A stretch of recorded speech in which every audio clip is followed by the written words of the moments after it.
Recording by Rajeev. छोला के मार से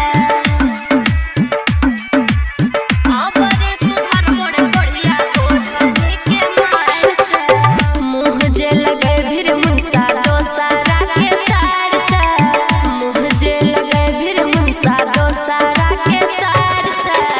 अबरे सुधार मोड़ बढ़िया छोला के मार से बरो ने फरक रे तोरा जरल जरल कार से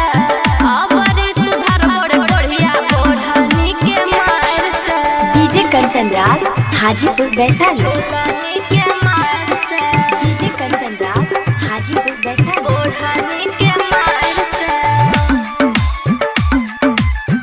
अबरे सुधार मोड़ बढ़िया कहियो नया